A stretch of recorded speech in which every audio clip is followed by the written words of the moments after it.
Thank you for that wonderful intro, King DDD Soldier Boy. Hello, welcome. Yeah, a bit of a rough start today. I woke up from a nap like 10 minutes ago that went a lot longer than it was supposed to, but I am here. I am more or less ready to go. And as always, my name is Zara, and here I go again on my own. Fitting. Um, so yeah, we are here. We are raring to go. Um, Going back to uh, Sunless Skies, we I managed to find. Well, we went to Albion last time. We spent pretty much the whole stream there, and we found London. We found some other weird stuff, and it's it's very unnerving in Albion, but it's pretty cool. So we're gonna jump back into that. Um, as I said last stream, I've also got the better TTV and Franker PC emotes working on my channel now, as I guess Hydrodominatus has shown. Um, for those who have those plugins installed, they should all be working, or at least a good majority of them, the main ones at least. And as always, there is also the IQ command that I shamelessly stole from Kraken. But if you type exclamation mark IQ, it'll pick a random number to assign for my IQ, and that is how intelligent I will be.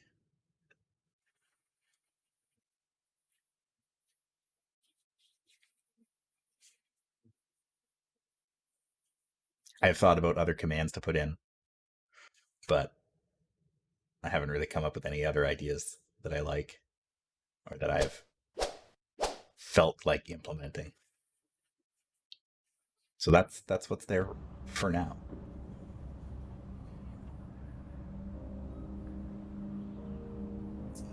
Let's see here. I'm gonna swap my game capture over.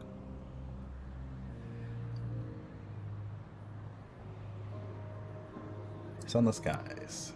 Let us continue.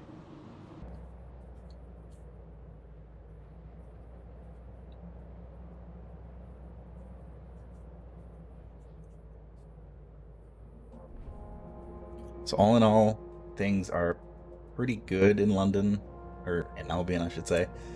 Um, we're generally pretty good on supplies and stuff. We got a whole bunch of crap in our inventory, although we are delivering these somber ceramics to the most serene mausoleum, which we've been there. We visited there last time, so I do know where that is. And we need to deliver literature to the Avid Horizon, which I don't know where that is. So, where we left off, we were in the Brabazon work world. We took a tour, and we haven't really been able to do anything else here right now. London is, of course, smack dab in the middle. The most serene mausoleum's down here. We visited the Clockwork Sun last time, which is horrifying. I think we need to go back there. I think I have something to turn in. But there's a whole bunch of other places to still explore and find here in Albion, so we're probably going to be doing that today too. Oh, and we also discovered the Tower of Chimes, which is... I personally like the Tower of Chimes because it is essentially the ruins of Big Ben. It's what is left of it.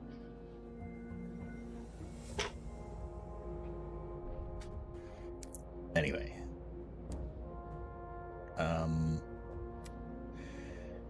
We are going to have to go back to London to resupply because they don't have any here. So let's do that.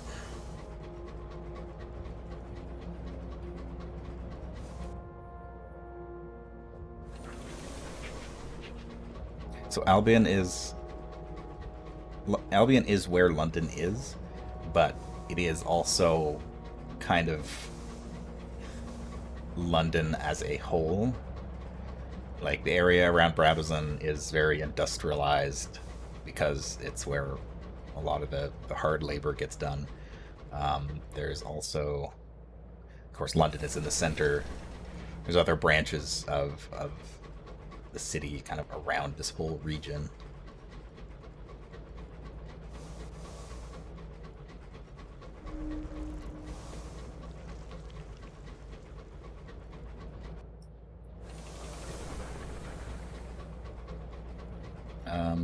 What else happened last time around? Oh, we dropped off a couple of our crew members.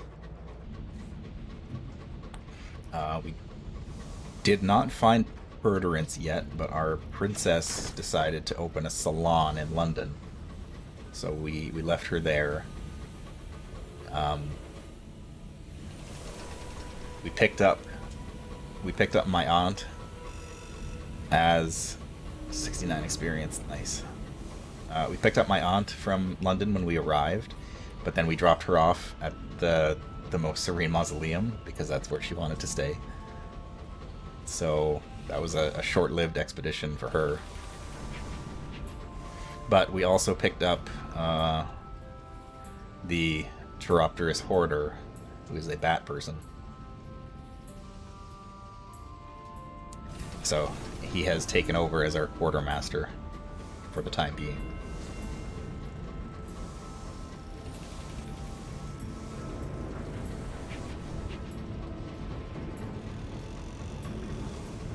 Alright.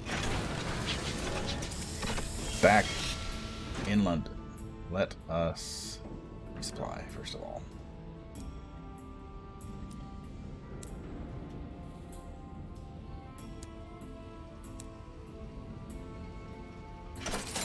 Yeah.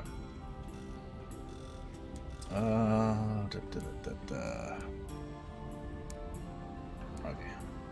Let's see if the princess has her salon open yet. Not yet. She is still in the process. Okay.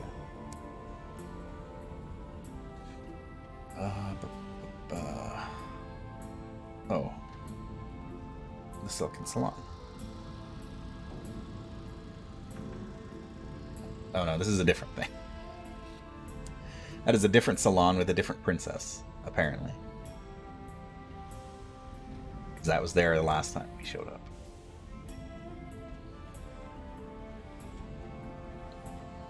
Visit the Stalwart Bookkeeper. So there's two people that I can turn in port reports to here, but I don't remember who was who. I think company shining public record. Anytime there's an auditor, he defends New Street's interest with a mountain of fortress files. I think the underdogs are down here in the lumber company. Or was it the ministries? I don't remember. I'm gonna deliver them here.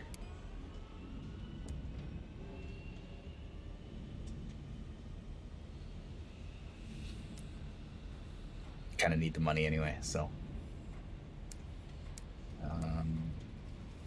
it's about everything. Yeah. Let's open our journal here. Learning about the Rat Brigade. So we need to find Perderance. Oh, I never did go back and talk to the amenable host back at Magdalen's. I'll have to do that. There's actually a bunch of stuff I need to do back in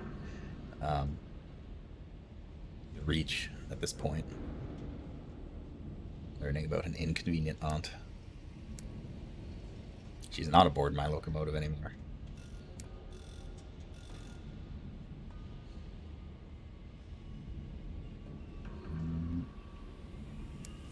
Yeah, there's something that I need to do back at the Clockwork Sun. I'm sure of that.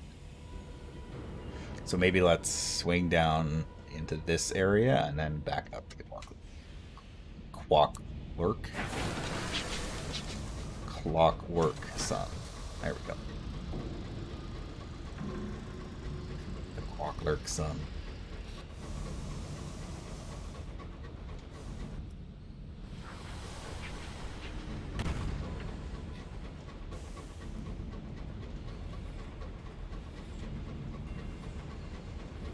Got some more stuff to explore around London anyway.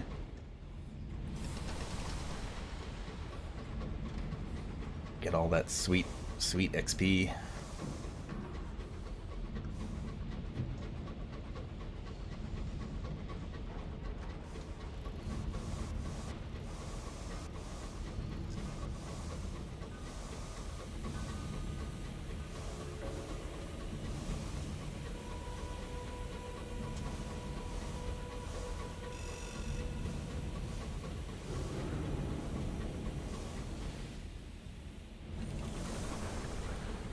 Alright, heading out into the great unknown. Let's see what we can see. I did a little bit of research, and I know that Perturance is in Albion. Hollow's Heart. I don't remember if it's in this region or not, but Perturance is in Albion somewhere.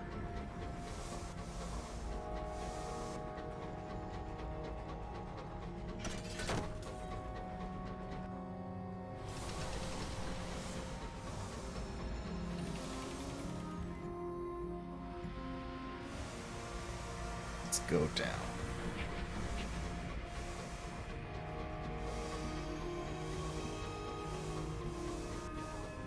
I don't think you ever made it to Albion. This is my first time in, like, actually exploring Albion as well.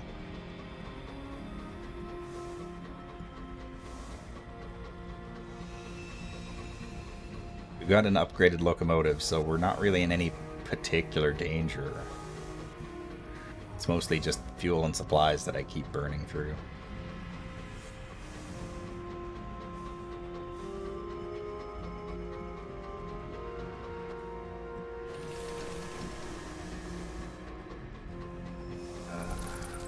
Should hope my bat can find something out here somewhere. Something right over here. Famous last words. Yeah, hopefully not. Invested a lot of money into this locomotive. I'd like to keep it. Although I guess I would keep the locomotive.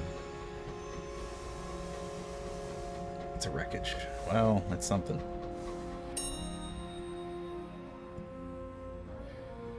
We don't need repairs, so let's see what we can find. Oh, okay, partial success. Honestly, probably fuel. Oh, well. Head count reveals we're one short. Oh well.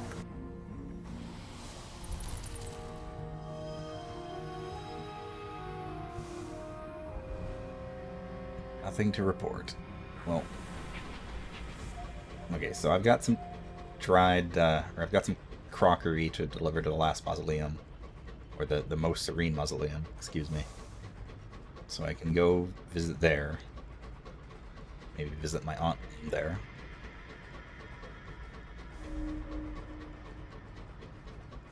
A waste of sky, a crewman mutters. Good for nothing but the dumping of the dead. Kind of rude. Whoops. Wrong direction. This train has got some jets on it. Its left and right dodge moves are quite potent. I don't think I saw this in the background last time. I'm not entirely sure what that is.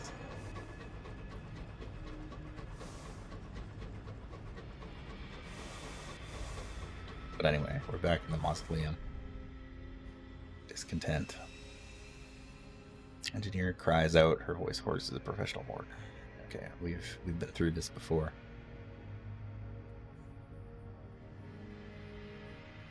Alright, fine. Dispense additional brandy.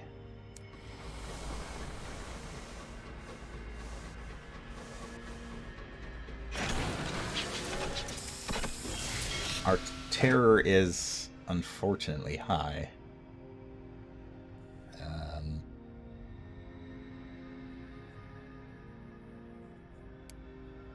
Our aunt still resides here among the spirits. It doesn't seem like she's accomplished anything yet, so we'll leave her here a little bit longer. Attend a funeral. Let's attend a Skyfire's funeral. Funeral is a mix of gentle sobbing and clutching handkerchiefs and excitement at stories from the depths of the high wilderness. You play your part, ensuring that a fellow traveler's life is remembered instead of being lost to the winds far from home. Okay, that got rid of some terror. Write a port report. I guess this is probably just... yeah, this is just here. So deliver this crockery for a tidy profit. Oh. The macabre counselors' afternoon teas at the most serene mausoleum are notorious for their sepulchral decor and clinical desiccation of political events. That's... The Daughtery butler painstakingly counts out your payment. The counselor is grateful. He wheezes and hands over with a receipt of goods. Later, you realize he also accidentally gave you something else. We have an invitation to perjurance. I'm sure that's useful. They're also selling rolls of thirsty bombazine, which I don't need, so... Oh, good, they do sell supplies here. Thank God. Gonna load up. Just gonna load up on everything, really.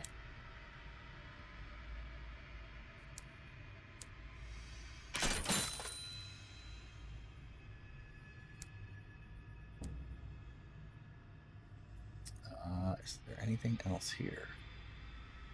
To a member of our crew? I don't think we need to do that. Contemplate the dead sun. Oh, that's what that is down below us. That is Albion's old sun.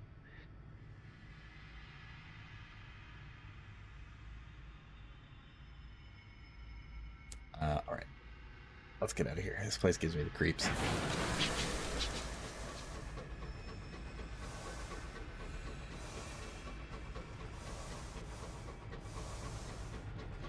We also have to go to Albion's new sun, the Clockwork Sun, which is somehow far more terrifying than this.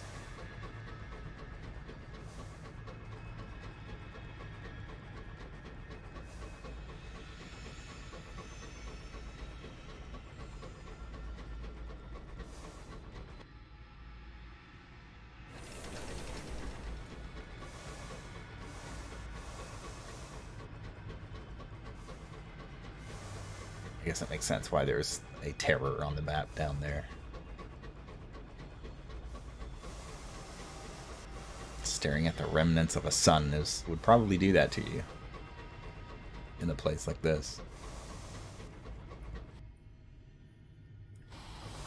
Alright. Let's keep exploring.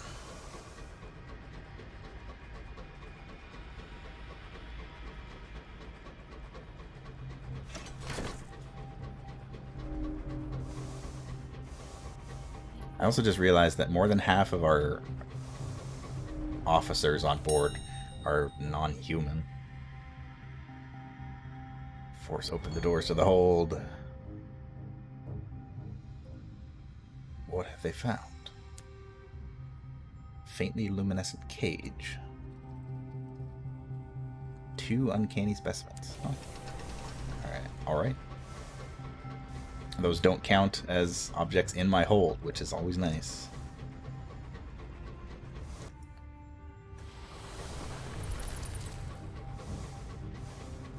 Come on. There's gotta be a port around here somewhere. Nothing to report.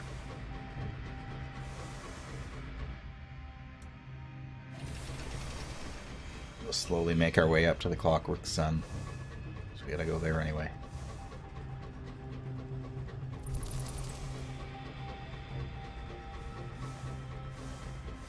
Give me something. Nothing to report again. Jeez.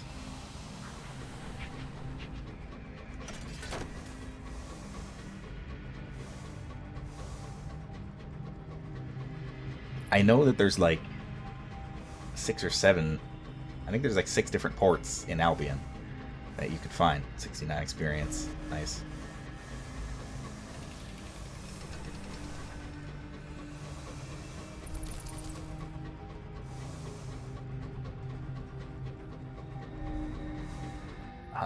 A port. It found something. Oh, there's Royal Society. Faster engine, speed, maybe an explosion. Hopefully not. Aha. Oh, this is nice. The Royal Society. I think our incautious driver wanted to come here. Achievement progress. Clockwork Kingdom, 5 out of 9. So there's apparently 9 things to find. Major things around here.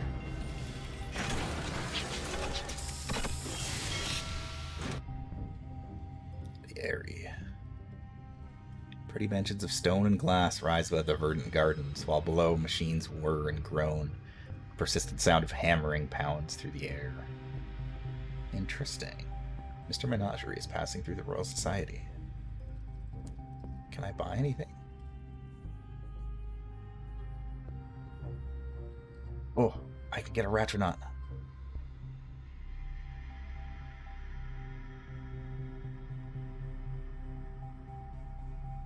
It's good range, can find up to 3 discoveries before returning, but conveys little information about what it finds. Requires mirrors of 75 or more to use. Ooh. I don't think we can use that.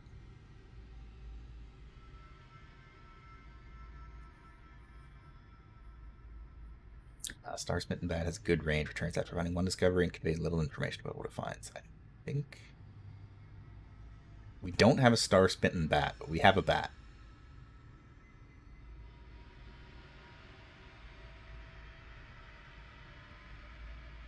I do kind of want a Ratronaut. 75 mirrors, though. That is a lot.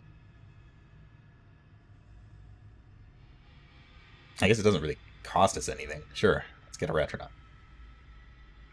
The Ratronaut glowers as Mr. Menagerie scoops it from its cage. Are we moving again? Can't you find me a locomotive? I want to be in the sky again. I need to feel the light of a star on my tail. Mr. Menagerie holds the creature up and introduces you. The Ratronaut narrows its beady eyes, considering you. Its decision is made. It jumps onto your shoulder and prods your cheek. Come on, Captain. Let's get to it.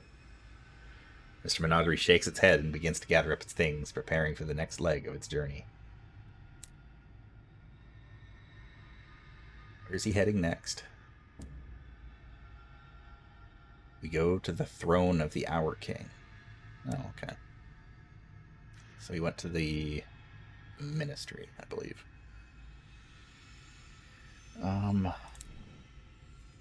So we have a Ratronaut. Our mirrors are not that high. Currently, our mirrors are extremely low. But I think what I'm going to end up doing is I'm going to take this Ratronaut and stick him in my vault. So then he will be safe for like future characters. And if we get a character that has really good mirrors, then we can equip our Ratronaut. But for the time being, we're going to have to stick with our Diffident Bat. But at least we have a Ratronaut. That is the true prize. I'll buy some more supplies. Okay, there's a lot to see here. Let's check out the Celestial Exhibition. To the delight of mostly himself, the Mellifluous President is planning an exhibition at the Royal Society. Its theme will be the science of the skies. He's happy to pay visiting captains for items of interest they may come across. Okay, we can just donate stuff to get experience.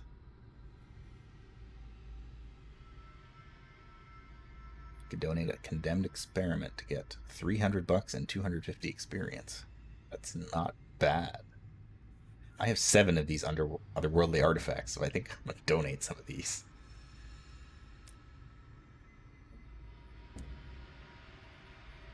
I don't remember how I got so many of those.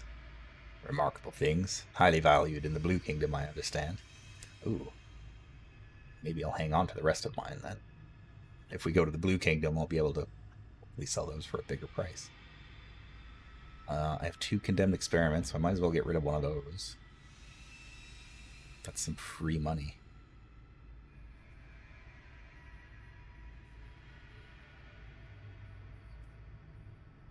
Okay.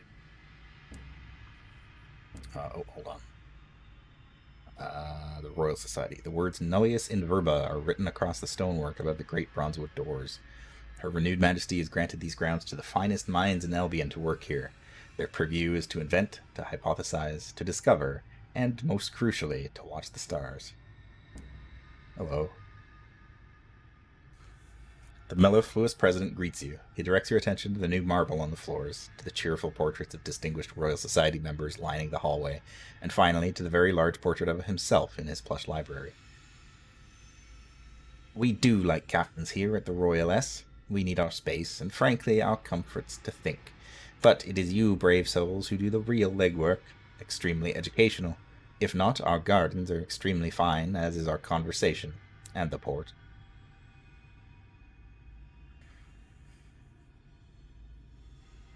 Wander the garden. My iron gives you a 40% chance of success. Wow, I got high iron too. Alright, well, I'll write a port report.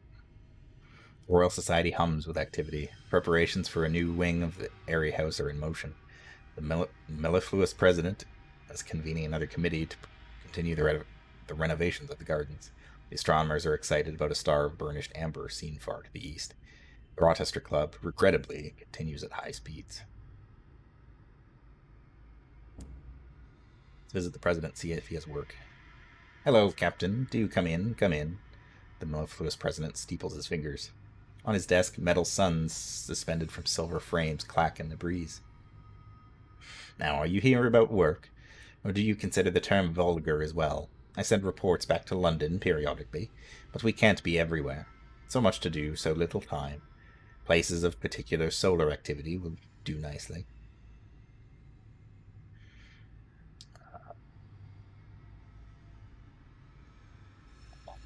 I have 12 sky stories. Jeez. Small stack of invitations to the half-light mask are impaled on a paper spike on his desk. He won't say why he has them, but he will part with one if you can tell him something about the sky he doesn't know. I mean, sure, I've got a million sky stories, so I might as well get another invitation to Perturance. Good lord, really? Well. He hands over one of the invitations. The card is elegantly embossed, inscribed with a gold liquid script. The puncture mark from his paper spike seems like an appalling blemish.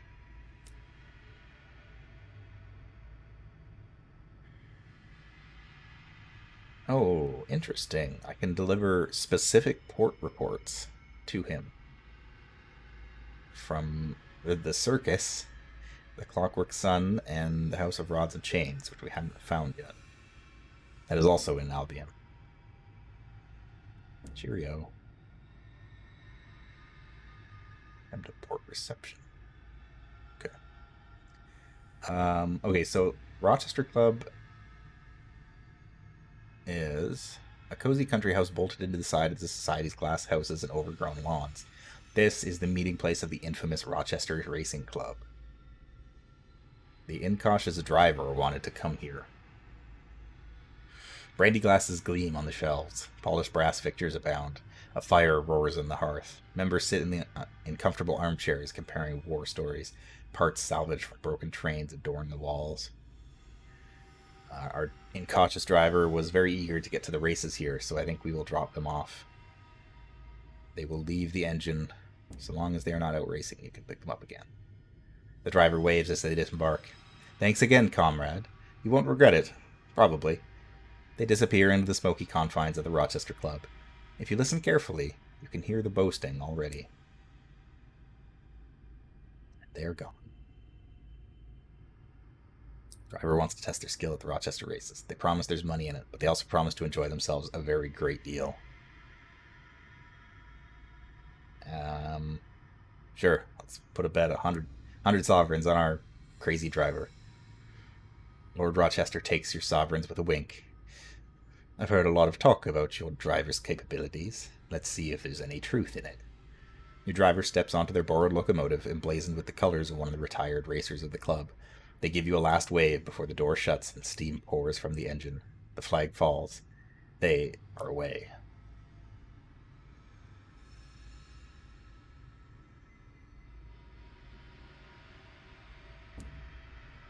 How are they doing? The clubhouse is abuzz with speculation as to your driver's progress. Have they crashed again? Are they lost in some desolate port? Might they even now be speeding on towards victory? No one knows for sure, but everyone has an opinion. Your driver leaves an impression. Alright, we gotta come back later to know the fate of the race. But that'll give me a chance to go to Nell's Tower. The Royal Society's observatory is named for King Charles' canniest mistress. Nell's Tower is the jewel in the Society's crown. A sign on the door in the neat copper plate reads, Nell's Tower closed for the 13th annual Airy Dinner. Leave urgent business at doorstep. There's a polite cough at your shoulder. Turning, you see a tall man with a beard like a nest of vipers. The supercilious bursar introduces himself. I came to round up stragglers, but as a captain you are of rank sufficient to attend the dinner, if you wish to attend. There will be port, Captain. The dinner is held in the mahogany and marble imperial dining of Airy House. Every piece of the dinner service is mismatched, and both furniture and the personages in the room are pleasantly rumpled. The supercilious bursar brings you to the high table, where 3 senior astronomers of Nell's Tower are holding court. You are introduced to the senatorial professor, the chair for the effulgent sciences, and the lecturer for imperial affairs as the first course is served. This will grant supplies that will reduce terror. Guzzle the port. Guzzle that port. Good lord, it's smoked like fine cheese and fired like a master potter's kiln. The color is pale ruby like a star-kissed stone. Its bouquet is Homeric as its epithets you lavish upon it. The senatorial professor smiles and adjusts his blindfold. From the ruins at Port Avon, a marvelous find. The first course ends with a great smacking of lips and general feeling of goodwill towards the chef. The supercilious bursar passes the dish of buttered potatoes with an oily smile. The conversation continues, lubricated by Herculean quantities of port. Buttered potatoes, roast squirmings, and sautéed Hybrian mushrooms are devoured in between rhetorical thrusts. Let's see. The lecturer in Imperial Affairs, talk to the chair of the effulgent sciences, or talk to the senatorial professor. Her eyes are wild. She has savaged the potatoes. Her conversation rambles, but her language is poetry. I like the sound of that. For science. She interrupts you repeatedly to make this point or that. At first, these feel like random interjections, but by the end, she is refuting points you made at the start of the course and anticipating your jokes with wild-eyed delight. I have always been in love with the heavens. It's all the biography you get from her, however. The second course ends with the lecturer in Imperial Affairs telling a rather ribald joke and a hearty toast to the continued health of all present. Sherbets produced in London sweet shops, sponge cake from the Admiral Nelson on Port Prosper, clotted cream, and actual strawberries grown in the gardens.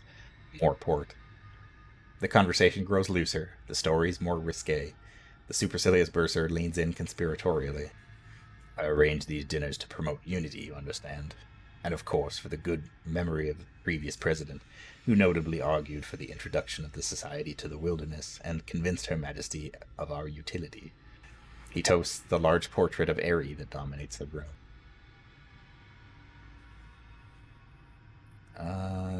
Talk to the lecturer in Imperial Affairs, the effulgent sciences, or the senatorial professor. Let's talk to the lecturer in Imperial Affairs. In vino veritas. She tops you up and attempts a wink. Never waste a drop of wine, as my governess used to say. She sighs. I know what the bursars are up to, distracting us from the fact that London's got us pointing the telescope at a dead corner of the sky. A matter of national security, they said. Got the wrong coordinates if you ask me. Anyway, until they say we can move it, our studies are on hold. The third course comes to a close with a great groaning and heartfelt but false protestations that one couldn't possibly manage cheese and biscuits after all this.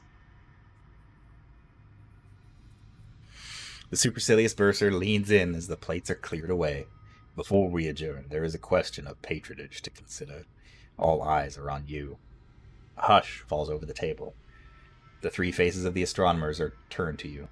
The supercilious bursar continues as though nothing has changed. Our telescope is operated only by the will of the government. We are not allowed to move the telescope without permission. A bold skyfarer, such as yourself, might obtain such permission, or at least an official-looking document that could be conceivably construed as permission. Our astronomers would be very much interested in patronizing you. You bring them a permit, they can advance in their researches. In exchange, they'll teach you what they know. We didn't talk to the senatorial professor. But I think I should pledge myself to the effulgent science. She lets out a high laugh, wild as the shrieks of the bat-winged curators that ride the celestial winds. I'll show you such things, Captain. Come to the tower, do, and make sure you have a permit. Terrifying.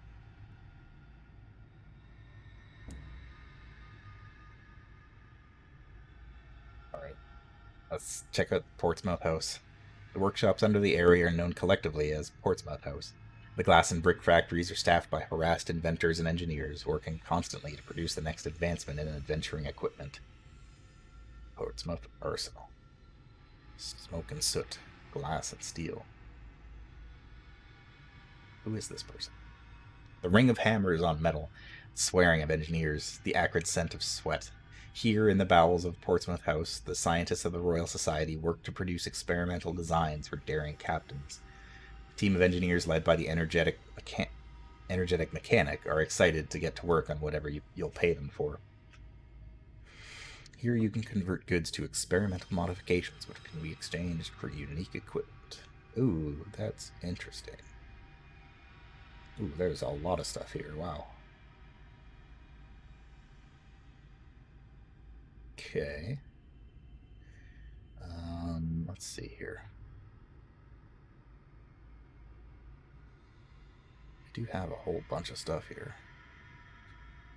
We do have a condemned experiment. That would increase it by 5. I guess first of all, let's ask them about their suit. They clank about the arsenal in an old diving suit. It has pistons and chains that whir when the mechanic needs reinforcement. It's clearly no longer used for deep-sea diving. The energetic mechanic gives you a delighted smile. So glad you asked. Yes, I did repurpose it. Did all the work myself. Keeps me warm in the cold and cool when things are a little too warm. Closer examination reveals tiny sigils of fire and ice scintillating across the diving suit's surface. For a moment, their tone is rueful. It cost me nearly everything to create. I wasn't sure it would be worth it, but the places I've been able to go, to see, I can travel the wastes where all the stars are dead, or explore the eye of the storm that speaks. Fair enough. Let's see what they have for designs before we start getting resources for it. Pieces as much abandoned as finished are stored in this long gallery. Equipment gleams behind glass cases like exhibits in technical-minded museum. Take your time, the energetic mechanic says, leaning against a wall. Just let me know if I can be of any assistance. A secure chamber for your private use.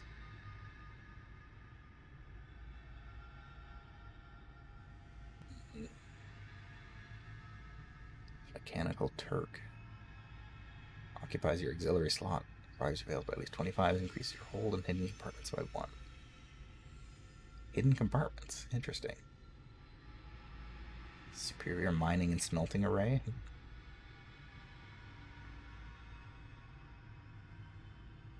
Carmilla. This is all very interesting. There's all kinds of things here.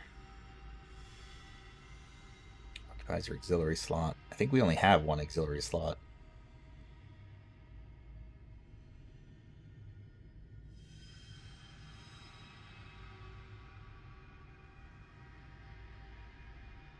Double reinforced externally mounted ablative crew pods. That sounds terrifying. Consider hold by 4 and quarters by 4. Okay. Well, let's donate some things. We could contribute 3 uncanny specimens. We can contribute a vision of the heavens.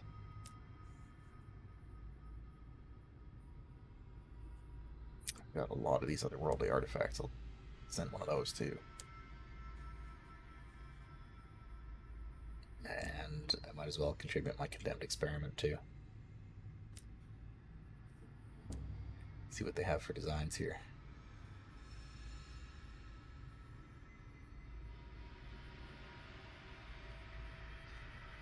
Carmilla, forward mounted cannery. Oh, that's a cannery. Never mind.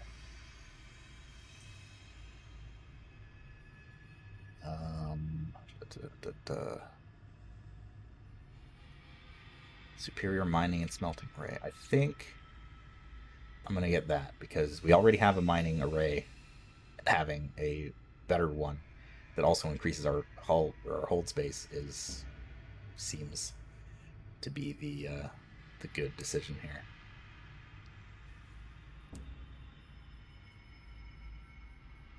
All right. One more place, the workshops. Here, the Society constructs specialist equipment to further the Society's explorations, London's armaments, and the occasional sky captain's adventures. Talk to the engineers. Senior engineer marches across the smoggy workshop floor to meet you. Well, she barks. Sorry, I mean hello. We're frightfully busy. We're examining the effects of vitrification on Murgatroyd's tea. We've just had a breakthrough. There's a gentle explosion behind her, followed by a tinkle of shattering glass. Sorry, mustache. Do visit the Arsenal if you're looking for something special. Which we've done already. Let's see the Inscribed Tinkerer. The Inscribed Tinkerer likes her workbench tidy and her tea as strong as the devil's opinions. Is the devil that opinionated? She believes in the iteration, or of technology, of society, of people, and her inventions are intended to mitigate specific dangers and obstacles of the high wilderness. Her tea-stained notebook bulges with blueprints, and her skin is covered in inky treatments of correspondence. She raises an eyebrow as you enter her office. Thank God. I was in need of a break.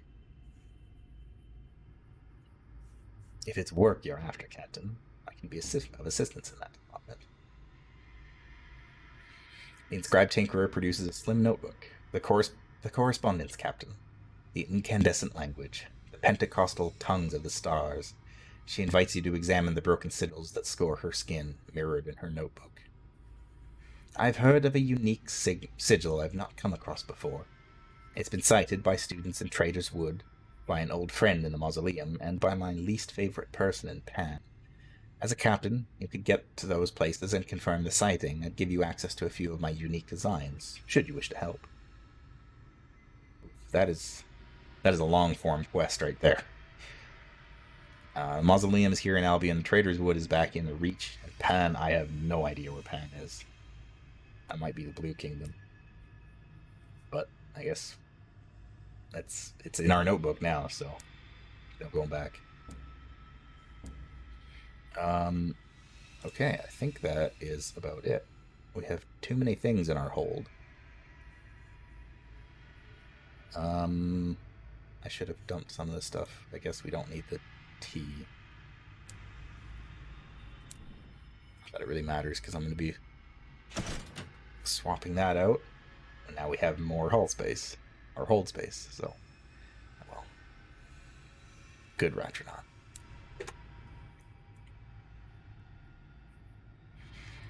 Alright. Well, that is the Royal Society. We have left our incautious driver behind to the races. Hopefully they manage to succeed, because we've got $100 riding on them.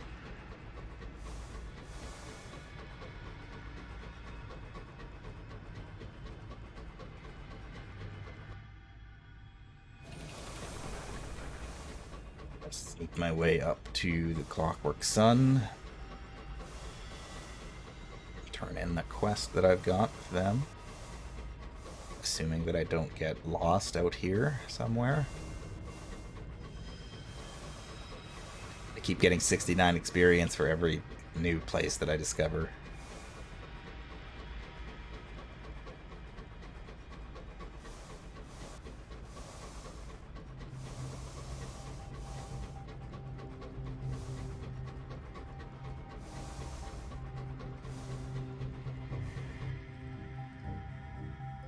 Okay, it's kind of a roundabout way, but I'm gonna keep exploring. Send my bat out, see what they can see.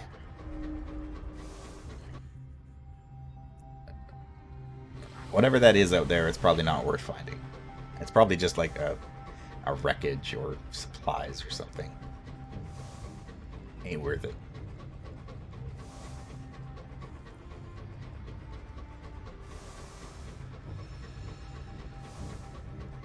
Those are star-maddened explorers, I think.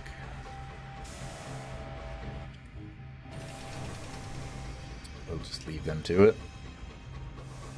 Leave them be. We don't really get much out of killing them.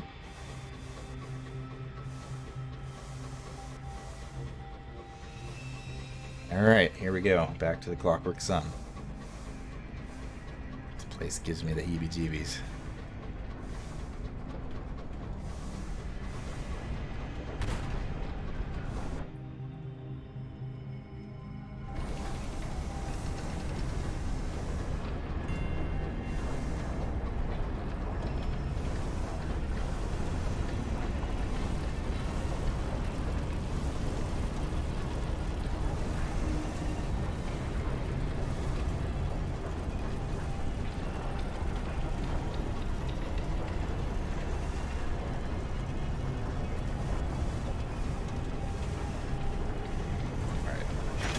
Dock here in Sunspur. Oh, thank you for continuing your gift sub, TT. Okay, so we're back in Sunspur, scavenging with the Dawn Rats.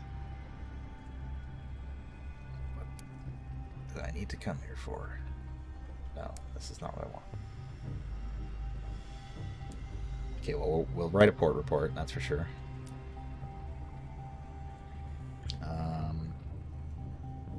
Head toward Azimuth.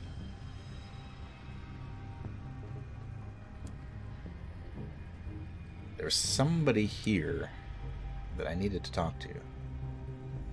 There we go. Complete your charitable mission. You successfully delivered the manuals to Brabazon. No doubt transforming 600 lives for the better. Now they just need some bow ties. That's what it was. I had to deliver some stuff to Brabazon. The sequencer clasps her hands together. I can just imagine their smiles, he says. And oh, their wide, grateful eyes, and their misshapen bow ties crying out for correction. He sends his orderlies to fetch your payment. There's a glint in his eye. I knew I was right about you. The sequence brought us together for a reason. We should send another package.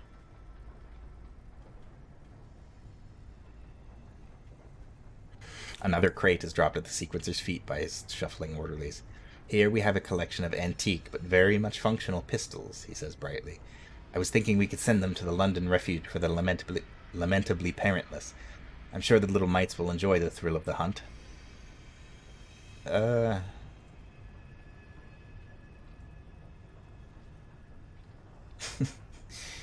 Just gonna send a crate of guns to a bunch of orphans?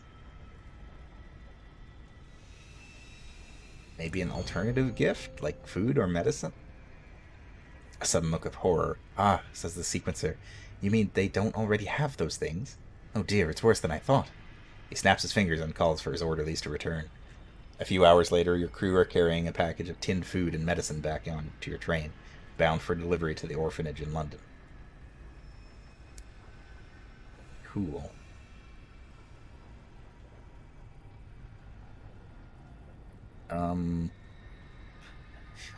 We could go back to the sun-shattered dome and potentially get a whole bunch of more terror. But I think I'll just leave for now. This place is weird.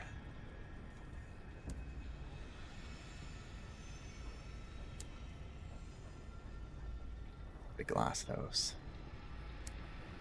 No. I think it was the Terpsichore Vault was the last place that I went.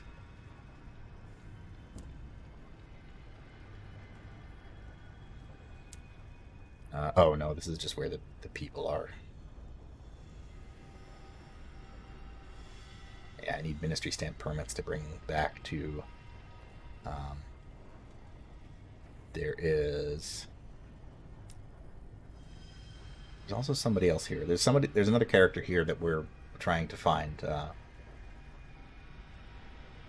We need to get the ministry stamp paperwork to give to that person so that we can release someone else from prison here, I think, is what the story was. Scavenge fuel, scavenge supplies. We don't really need to do that. And we don't really need to buy crates of munitions. But I will buy some fuel.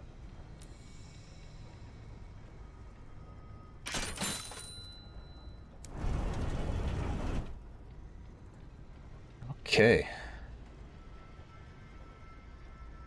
I suppose we could swing through here and up north of London, see what we can see. And if we run into trouble, then we can head on down to London itself and resupply.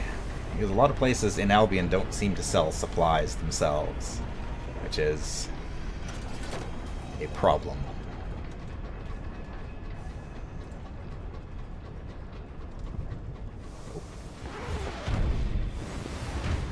We want to avoid the horrifying space anomalies.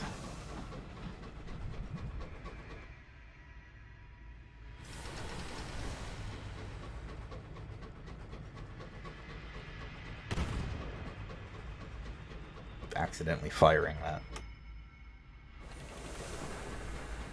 There's something that I really like about the Clockwork Sun in this game, just because it's this eldritch abomination that was created by man because they were so desperate for, you know, a quote-unquote natural sunlight after being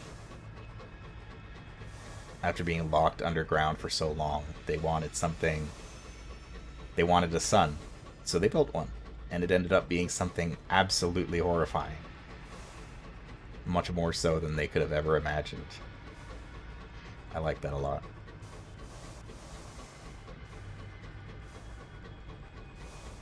I've always liked, you know, eldritch abomination kind of stuff. Horror, Lovecraftian, all that jazz. And this game has got that stuff in spades.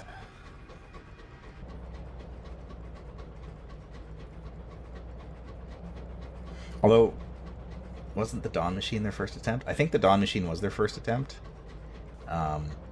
Well, see, I didn't play as much Sunless Seas, so I don't remember if the Dawn Machine and the Clockwork Sun are the same thing. But it's basically... Nope. Hello. It's very loud. I face death with renewed strength. God, they've returned. It's Top Dog Anime with another 5 gifted subs. Thank you so much.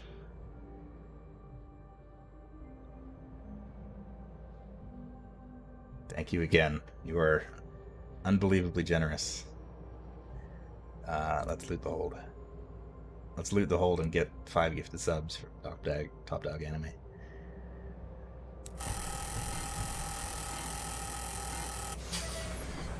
But anyway, as I was saying, whatever the thing was that they were building in Sunless Sea, they complete it at the end of the game, and it basically becomes a sun. And what that, in turn, is what helped launch London into the sky, and that's why London is now in space instead of underground.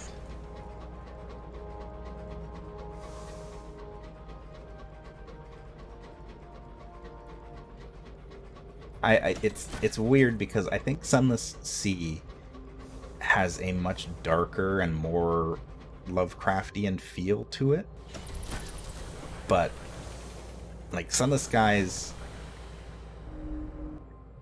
found something. What's this? Sunless Skies feels a bit more upbeat and, I don't know, less foreboding, less dark and oppressive, but it's still got a lot of very unnerving things about it that don't get explained. Oh, I can't even do this. That don't get explained particularly well, or leaves it up to your imagination. I clearly like this game, but would you play games in this mechanical style without the horror vibe? The Sunless games get a lot of mileage out of the writing and the atmosphere, which is no surprise. That's kind of what these developers are. That's their strengths. It's what they're good at. So, the gameplay itself isn't much to write home about. Like it's fun enough for what it is, but it's not, it's not mind blowing. If there was another game like this that wasn't so much about like the horror vibe, but still had some good writing to it, then I'm sure it would work just fine. But the thing that makes the Sunless games stand out, in my opinion, is the weirdness of the writing and just the overall feeling of the whole atmosphere. It's very unnerving, and not in outright, horrific ways. Like the reason that the Clockwork Sun weirds me out so much, and one of the reasons I like it. Oh, Big Ben! I keep getting close enough to Big Ben to hear it start chiming, and then it just stops. But the main reason why I like the Clockwork Sun so much is because it's just the way that it's presented, with like the sunlight is,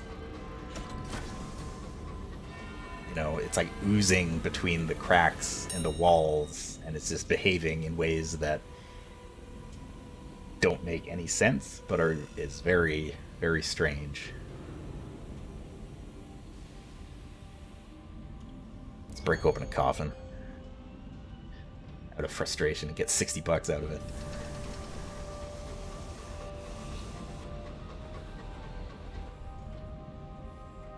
Discontent. Recover the body and transport it for burial. Oh, a junior signaler discovers a dose of medicinal port in the infirmary after seeing a frozen corpse spin past a window. The experience has shaken him. The dead are hungry, he says. We need to make an offering, or it'll come back a knocking at the hull. Lower terror by 50, but increase our nightmares. Let's do it. It is a good deed, perhaps, to carry a lost soul home, but it is not a happy one. The crew are grimly heartened, but your dreams are troubled. The corpse wore a captain's jacket. Their face is a mask of frozen horror. Your nightmares are now 2. A visitation, increasing clarity. Your skin is going clear in patches, and the texture's crackly and brittle, like old parchment. The veins show copper blue beneath. Huh. This is new. Skin comes away fast and easy, like sheets of puff pastry cracking under a fork. Ugh. God. Where's the pot of cream you keep for occasions like this? I have to know. Look beneath. 1 layer, 2, and then you have to stop. Beneath those layers is flesh, burning pain, and something so bright it sears your eyes. Bandages will conceal this. Next time, you must try harder to contain your curiosity. I lost hearts? Oh. Stupid curiosity.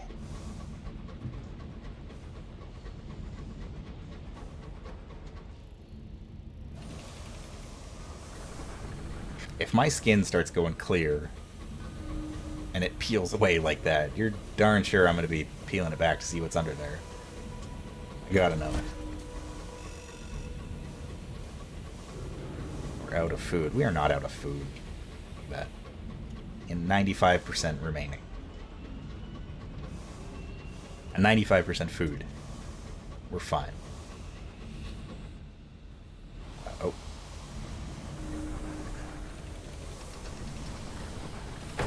Ow.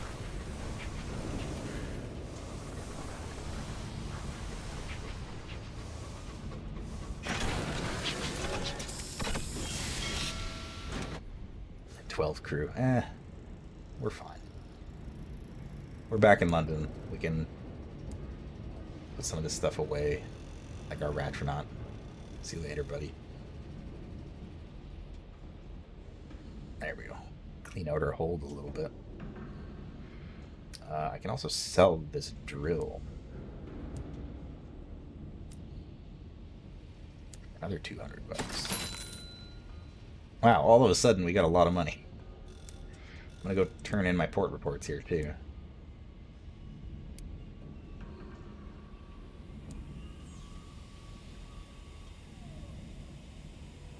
For another 300 bucks.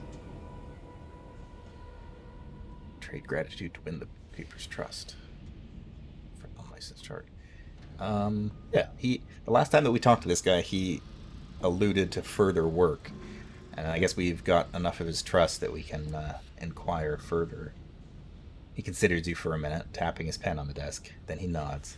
He communicates that he works for the New Street Line, an organization that arranges for work-world escapees to be smuggled to safety. Okay, good. We are working for the good guys, not for the horrible people. So I'm okay with this.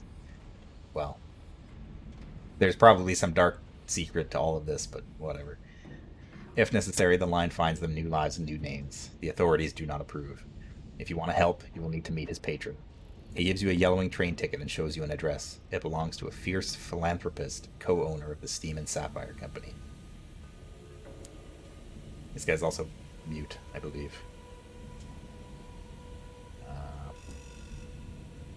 Alright.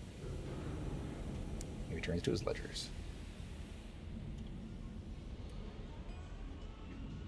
Okay, let us go back to the shop here. Also, Mr. Menagerie is in London. If you don't talk to Mr. Menagerie wherever he is, or like take him up on any of his offers, then he won't leave that spot. So basically, you can kind of keep him in one spot for a while if you don't talk to him. So I just bought the Ratronaut, so I'm gonna leave him here for a little while. Anyway, let's go see if the princess has her salon open yet. Hey, she does. You have a name. That should at least give you a start. Yeah. Inquire among the establishment for the location of the salon. No one with a reputation to uphold will say anything officially, but a few drinks in one of the more select bars loosen more than a few tongues. You're given an address. It's not where you would have expected. Perhaps the princess once had a fondness for tigers. Oh no. It's Tiger King. You make your way to the west of the city where the princess is holding her salon today. God damn Carol Baskin. The princess sits upon an indigo velvet armchair, held aloft by 4 adoring scions of great houses. Around her, various luminaries of the British establishment lounge in postures of surrender. Honey and wine flow like spilled blood. Everyone in the room wears red aside from the princess. Everyone is laughing. Everyone is smiling. No one looks at the door behind the princess's chair.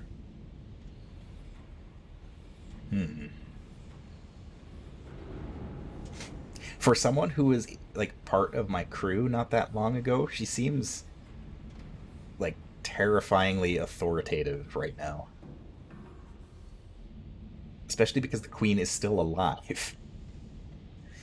Queen Victoria is still in charge of the British Empire. 3 savage secrets. Take in the salon. Pick up the princess. Okay, so we can just pick her up again if we want to. Which seems kind of rude.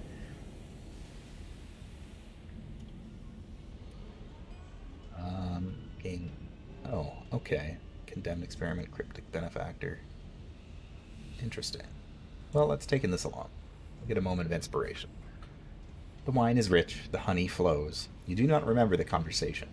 You do remember the vial, the scream as the bow hits the bow hits the string, and the resonant melodies it conjured. Strings were not catgut. The princess did not speak. The lords and ladies drank and cavorted. You remember the feel of velvet on your flesh, the taste of wine red and thick upon your tongue. You do not remember what went on beyond the door behind the chair. You find yourself back on your engine. The salon is closed. For now. Well, that was weird. Let's hire some crew. 33% chance of success. Failure. We still got 2. Good enough. Okay, let's resupply. We have more cargo space now, so we can just load right up on fuel and supplies. Go nuts. Get 1 more fuel, too.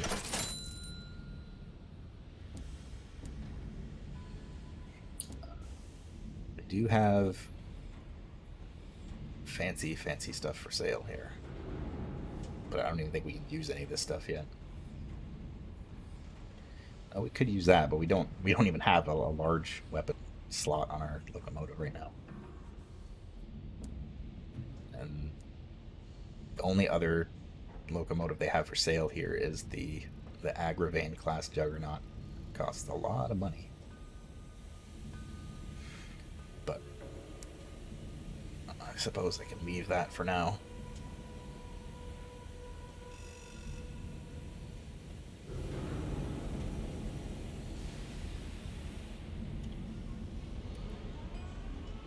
Okay. So that's that. We haven't talked to any of our crew in a while, although I would like to find permanents. I think for now, though, I need to take a brief break.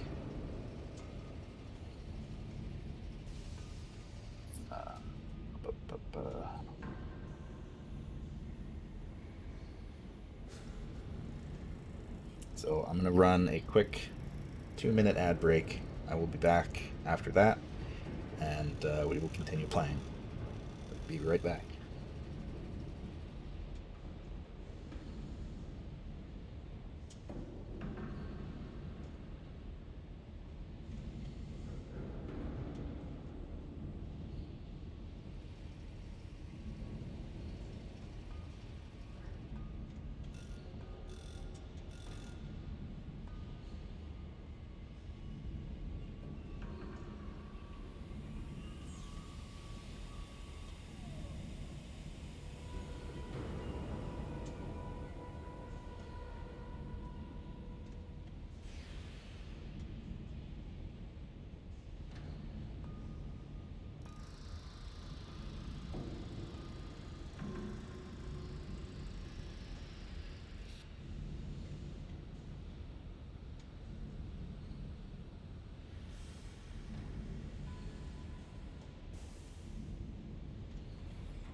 Alrighty.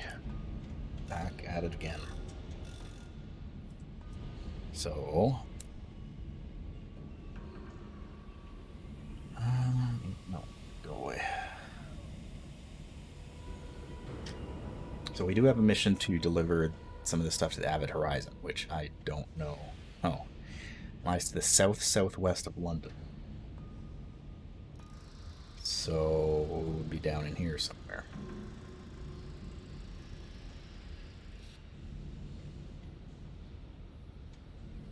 So that means if that's there, then Perturance is definitely going to be up north somewhere.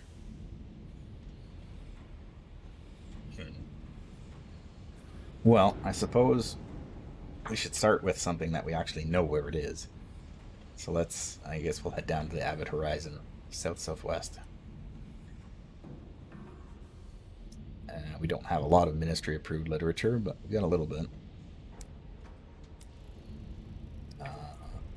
Do they have anything interesting here?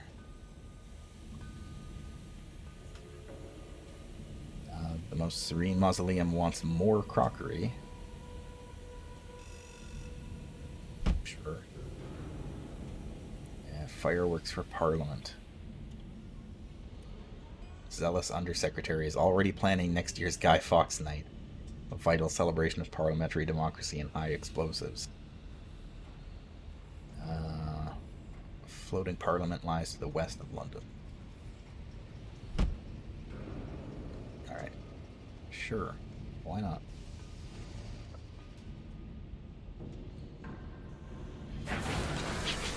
Off we go, south-southwest.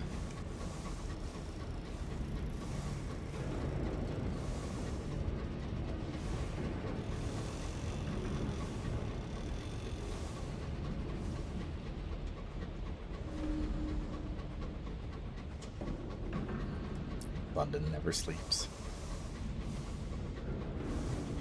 I like this section of the map because it's just... It all runs so deep. Oh, well, I don't want to go this way.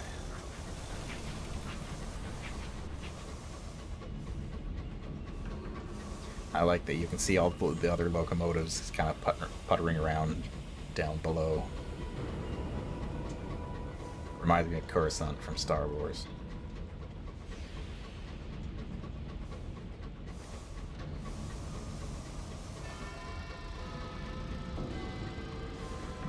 There's Big Ben.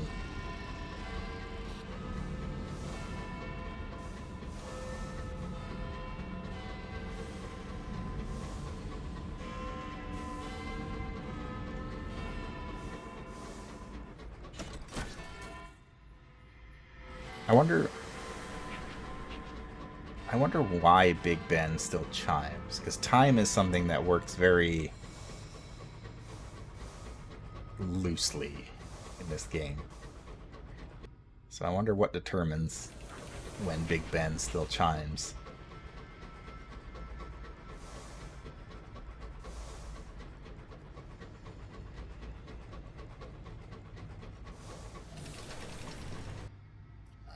Gotta go around.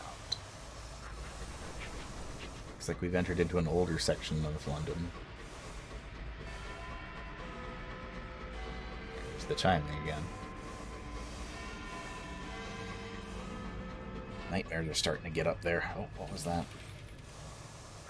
I don't know if that was a bug or if that was some sort of hallucination.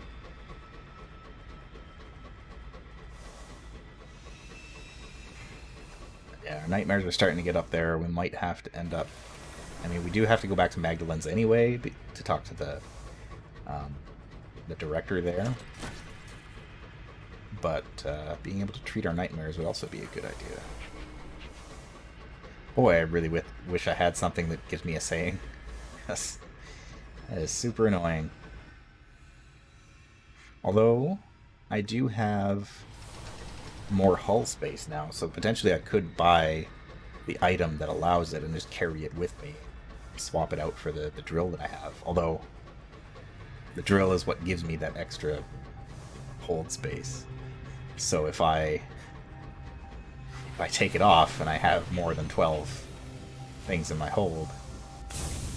Excuse me, sir. Thank you.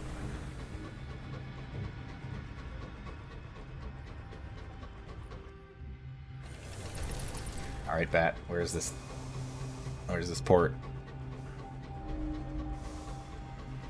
Oh, I don't know what that is. Oh boy.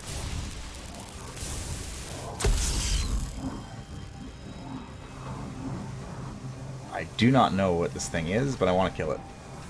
A scorn fluke.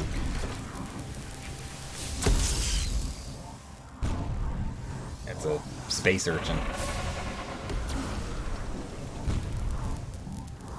Can't hit this thing.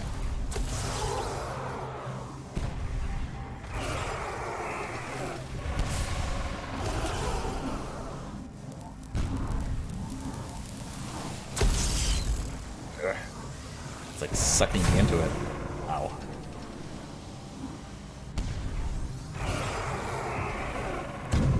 Ow.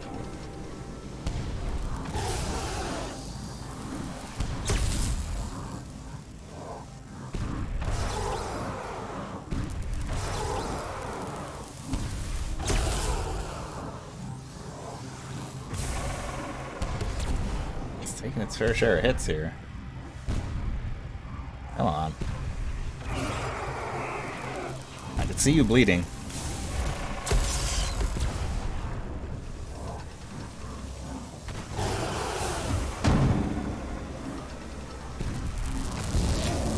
There. A scorn fluke. A gelatinous flesh spasms. The broken spines rattle. Its piping grows doleful. The fluke is dying. Investigate the scorn fluke. Use its spines to reinforce your damaged hull.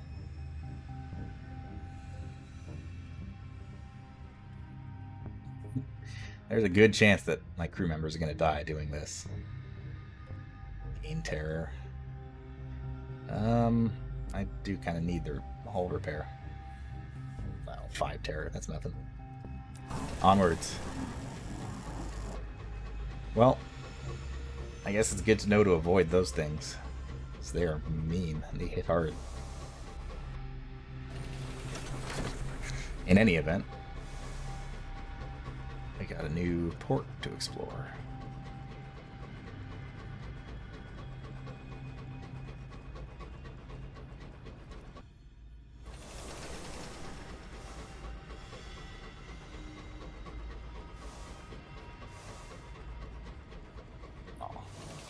Rat Brigade steals extra bedding for their nest.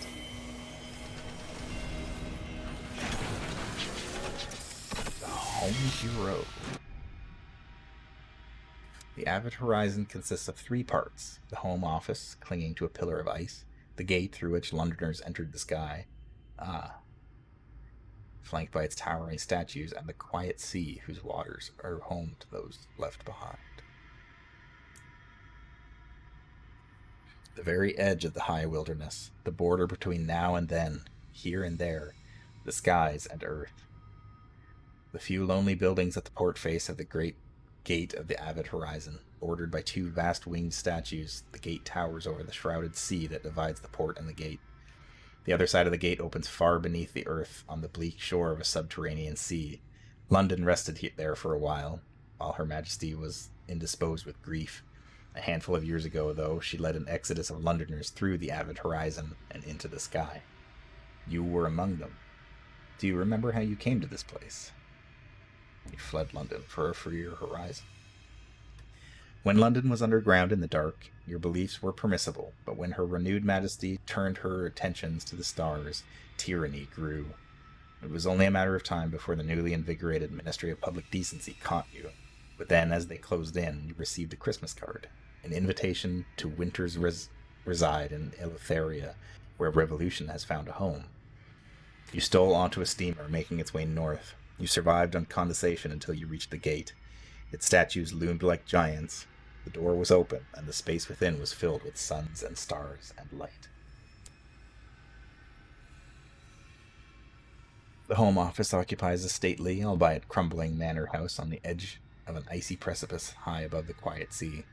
Once thousands passed through its elegant halls on their way to Albion. The gate is closed now, though, and has been for over a year. No one comes through, and no one leaves. Now only a skeleton crew staffs it, and only a handful of incomers remain, stuck here waiting for pardons or permissions that never came. Her renewed majesty has a long memory. No one pays attention to the horizon anymore. Perhaps they should.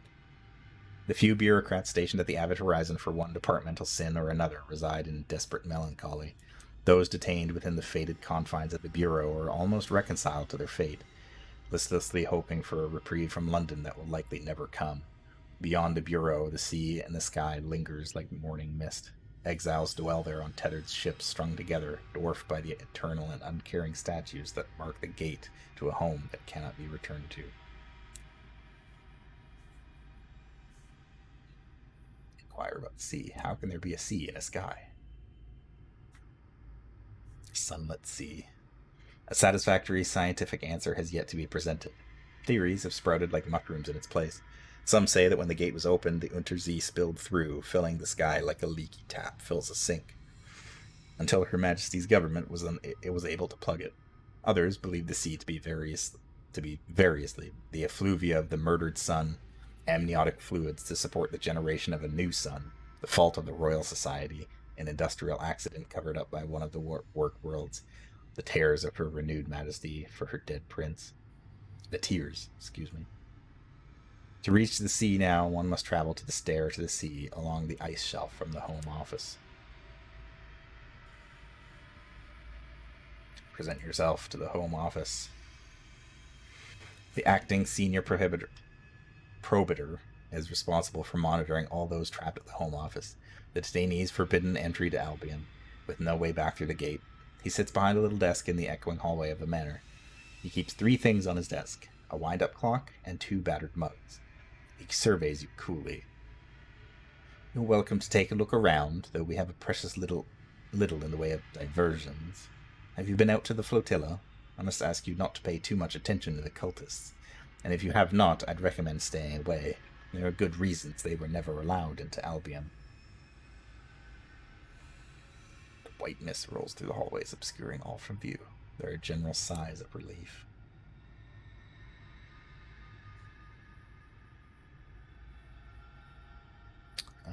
Let's see here.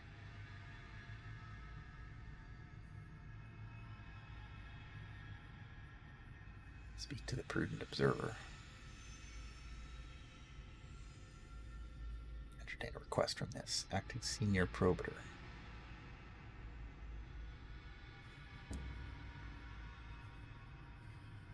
So you're here, Captain. He clasps your hand. His skin is cold.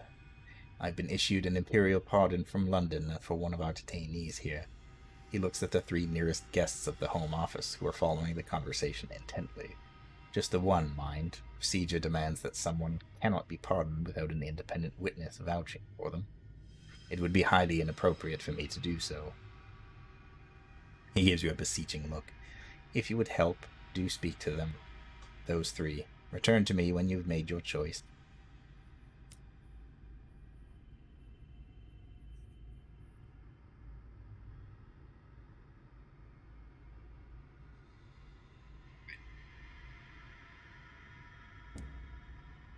Let's deal with the request. The 3 detainees singled out by the acting senior probator have taken over one of the interview rooms. The aristocrat is contorted like a contented cat over a rumpled armchair. The courtier sits on the windowsill, a cup of tea rattling in her hands. The nun occupies a stiff-backed chair and is reading something decidedly ungodly.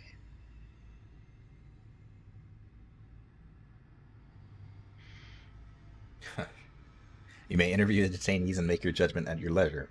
You could, of course, make your decision without interviewing them, but that will render your choice somewhat arbitrary. Perhaps that's in keeping with the spirit of the place.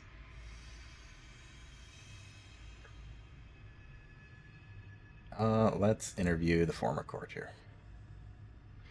She shuts a small hand mirror as you approach. Graying. I had a lovely mane when I arrived here. Red as June, they used to say. Was hoping to see the suns, but I suppose the palace hasn't forgotten.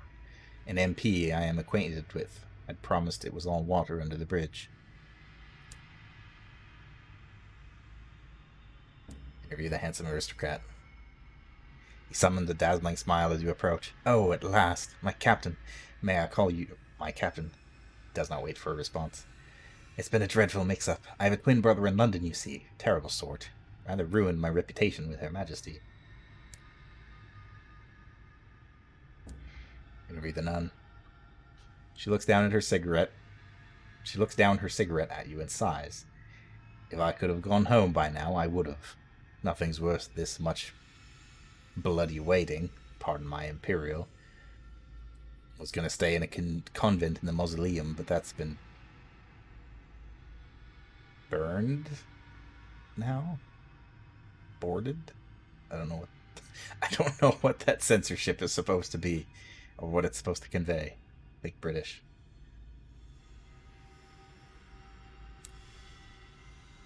Ah, yes. That's been buggered now.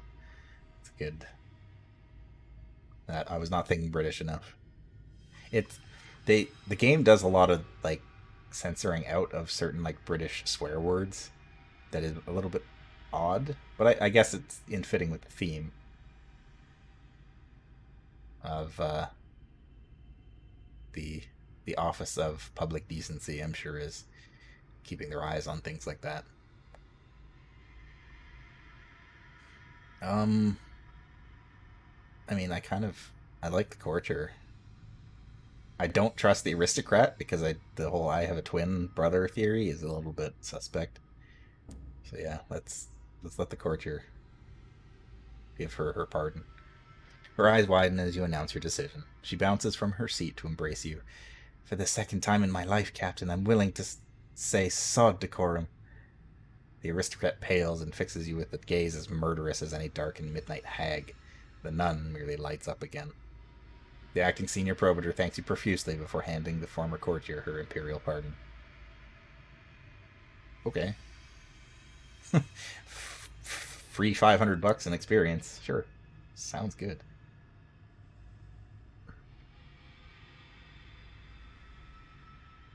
An evening of frivolity. Biscuits, some of which are not stale, champagne, flat, and light ale, inexplicable, have been arranged on trestle tables. A few detainees wander around the drawing room, avoiding conversation. You are the life and soul of the party in that you partake of the food and drink and manage to exchange at least pleasantries with the detainees. You listen to complaints of years wasted, of friends gone out to the cults on the quiet sea, of hours passed watching the gate, waiting for people who never come. It is a dreary affair. The champagne is intolerable. Hey, free supplies. I like this place. As kind of awful as it is. Let's have some tea. Steeped and stewed, the tea has lingered in the home office for a very long time. An elderly detainee leans in conspiratorially. Much better than a few years back. It's improved with age. Matured. The detainee is quickly shuffled away so that you can enjoy your tea in peace.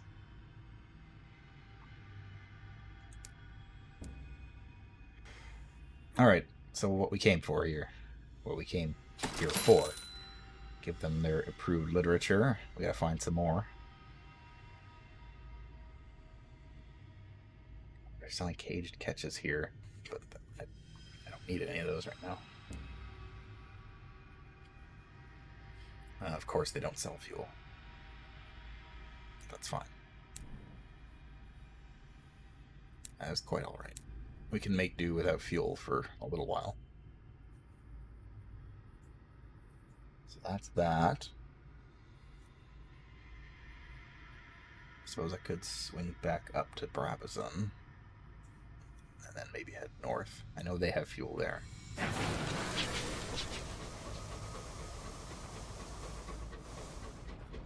Yeah. You know what? Let's talk to our bat friend. The Chiropter's hoarder colonizes your pantry, half the cargo bay, and one of the cupboards in the galley. It fills these spaces with velvet-wrapped boxes of varying sizes, opaque mason jars which sometimes ring with tapping from within, glass displays populated by half-dead and unblinking things. Periodically, the Chiropter's hoarder can be found in the cabin it has been assigned, hunched over a new item, a new acquisition. Ask about its luggage. The Chiropter's hoarder glowers, its expression glacial. When it becomes clear that it cannot intimidate you into leaving, your quartermaster sighs and relents. A jellyfish still alive, it whispers, voice sawed down to a growl. As it speaks, the hoarder trails a claw along each item. A dream of freedom, piped into glass. Verdant spores that will never die. Everything immortal or that aspires to be immortal. I am making an inventory of them. Okay.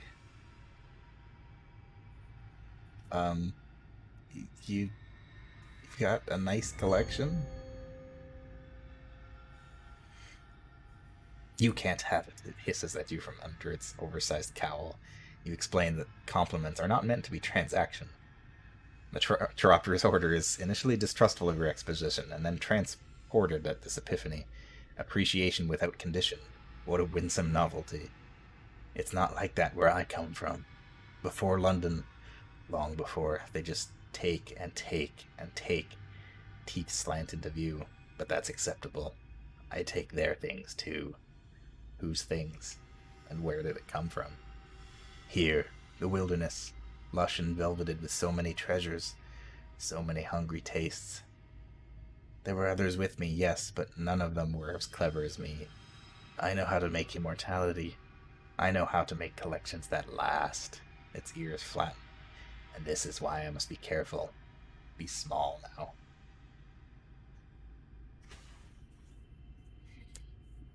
Well, that's terrifying.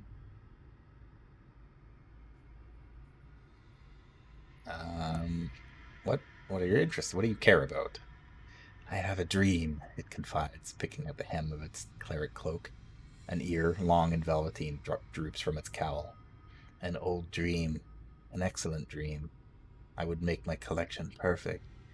To do this, there is a corpse that I must visit. Your kind named it Faith's Fall. Appropriate, I think. If I could travel there, if I had help and bronzewood, I could build the thing that I need. For a moment, its eyes are the universe, garbed and glorious with stars. But you couldn't spare the crew, or the timber, or the time. Not for me. No, not for me. It ducks its head. I requested that we bring 6 pieces of bronzewood and 5 spare crew to Faith's Fall in the Reach. Faith's Fall? I don't even know where that is. Huh. Okay. Ask if it knows Mr. Menagerie. Perhaps the curators are acquainted with each other. Silence. Kind not unlike a man trying to recall a favorite meal overtakes the Chiropter's hoarder for an interval. At last, it brightens. It sells delicious things. Okay. Good talk.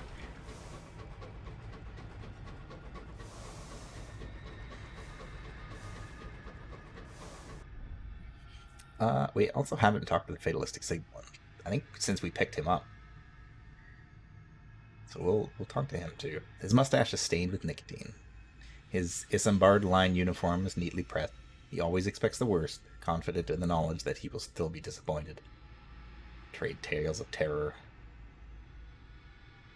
He is reticent by nature, but can be coaxed into conversation over depressing stories with horrible endings. Same. Soon you are engaged in dismal competition. You raise the sad fate of Parliament and the tragic disappearance of the HML Parzival. He counters with the story of his own past. I worked on the Isambard line. It was meant to ring the whole reach. A chain of accelerators and hour funnels to speed locomotives between the outer ports. Doomed from the start it was. Some said cursed, but I reckon building a road around the sky is just bloody difficult. It would never finished. He slurps his tea. I'd like to take a proper tour of the Reach, see exactly how stupid we were. Oh, accumulate 6 Reach report reports. I could have done that already. Oh well.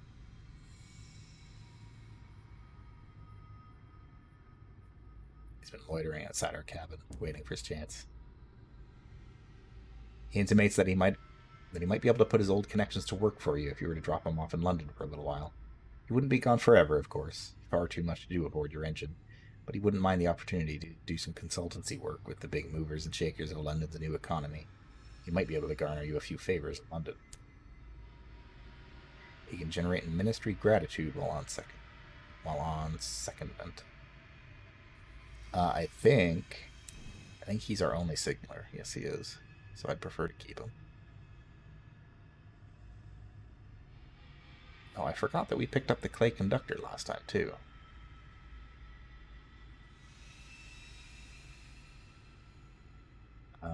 But we're sticking with the Fortunate Navigator for now.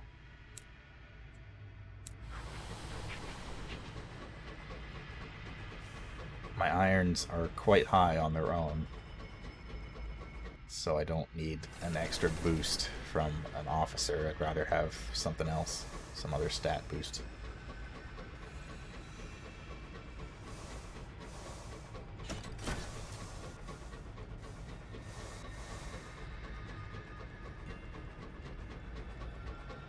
Hatchet sound.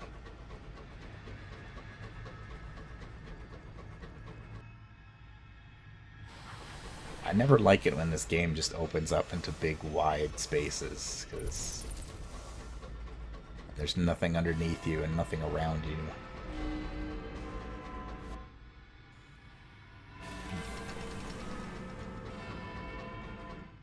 It's found something.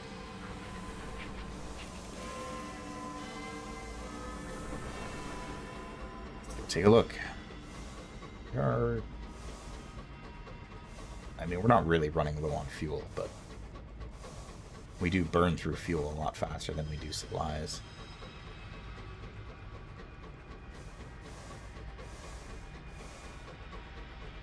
Thanks to our train being a hog.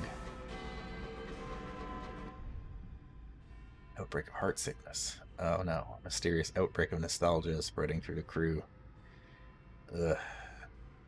Well, we do have a lot of supplies. Break out the brandy. Oh, okay. Never mind.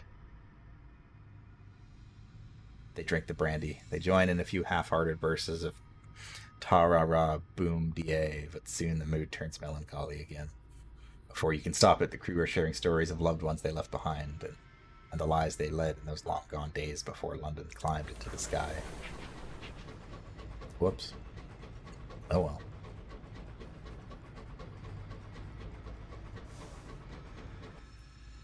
Oh, I passed it. Whatever it was, I went right past it.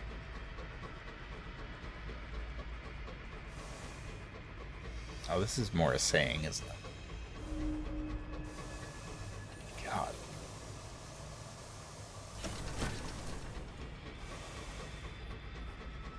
I've encountered so many things in this run-through that need a saying, and I haven't been able to do any of them. Because I went all in on the mining drill, which has served me pretty well on the Reach, but around Albion it hasn't been doing much.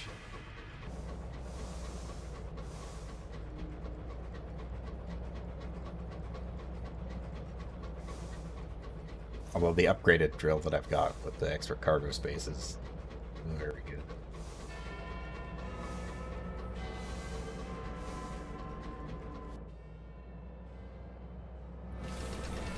Swing by Big Ben. It reduces terror, so that's always welcome.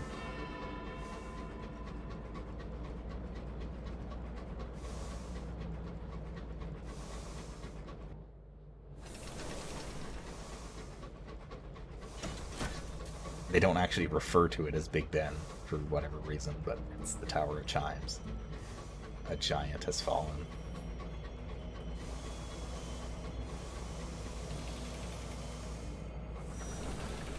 Alright. Reduce our terror a bit, and then get out of here.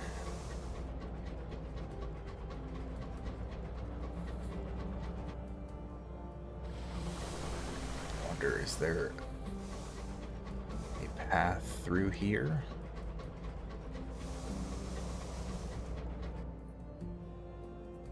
Not looking like it. I'll go this way.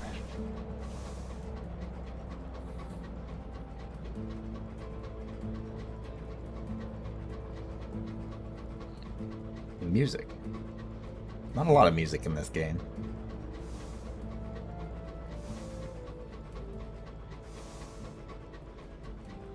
Usually only plays around major ports, stuff like that. Oh, I don't know. I don't know what this thing is, but I don't like it.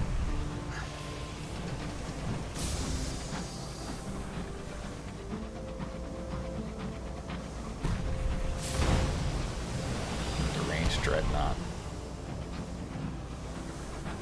Where are you going?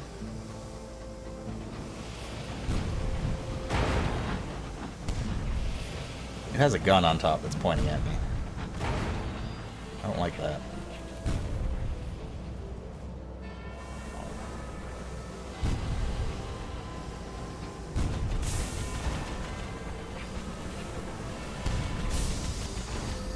It's not very effective.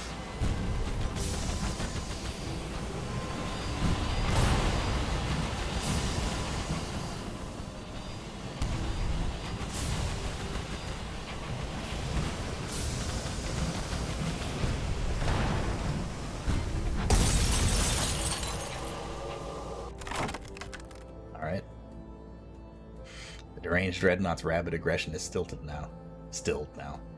Your lights reveal glassy growths encasing sections of its ravaged hull, and where the battle has shattered them, they spill across the sky in a plume of shards of dust. I could get their weapon. It's interesting. Yeah, let's do that. I could sell that for a decent chunk of money. The Tears of Astolat. It is delicate work. Trick is unscrewing the bolts along the diagonals, loosen one, then attack its opposing partner. Slowly, it eases away from the Dreadnought's hull. Once aboard, you can take a closer look. The gun is half vitrified. Miraculously, its glass springs and mechanisms still work. Bullets go in. Razored glass flechettes come out. Wrong way. Cool. So we got that. That is not a bad weapon, actually. Hearts at 50 or more. Oof. Well, that one's going to go in the vault, I think.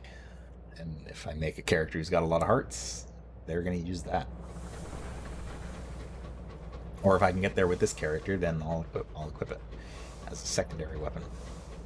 Because I like the kind of spread gun that we've got as a secondary weapon as it is, but it's short range is not that useful.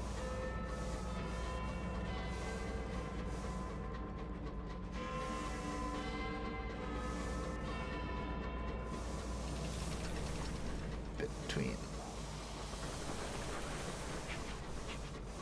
I can grab him. Last day of horn players. The factory doors creak open. Those work worlders lucky enough to have reached the end of their service blink in the light of freedom. They were young when they first arrived. Now their skin is calloused and wrinkled, aged not only by hard labor, but by the slow-burning light of the Clockwork Sun. I guess I'm all full up on crew. I probably shouldn't help them. I'm not going to be much help. They are selling dried tea. Oh, they're also selling nostalgic crockery, which I can buy.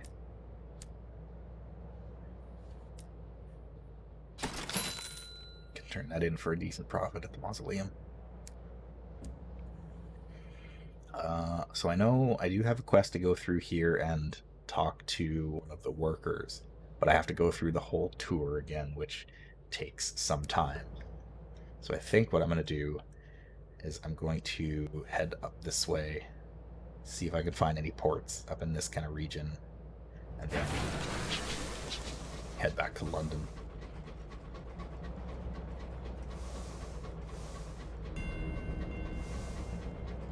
Little niece. I don't know if... Again, I ran into this problem last time. I don't know if that's pronounced little niece or little nice. I assume Nice because that is an actual place, but that is also French. Not so much English, so... Shrug. I don't know.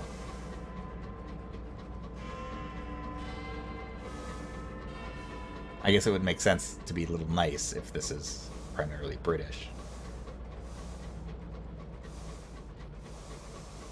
There's some big pipes.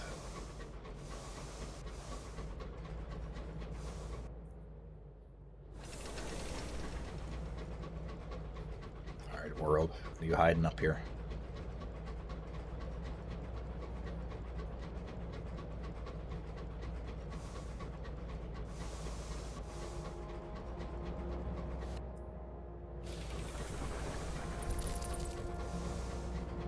Find me something good, Bat.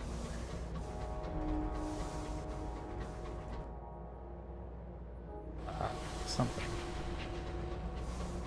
Ooh, maybe I can get some supplies. Yeah. I hear something. I don't like the sound of it. I really don't like the sound of this. Oh.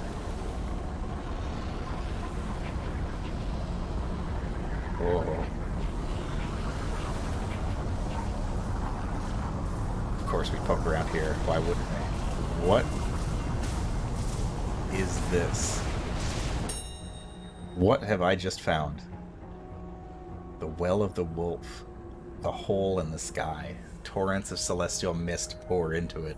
Shelves of black ice poke from its throat. One of the shelves extends over the well mouth in a narrow spur. At its end stands a pitted cast iron bandstand. Center a gale and land on a shelf of ice. The windwell bays like a dog refusing to leave its master's grave. Your driver wrestles with rising winds.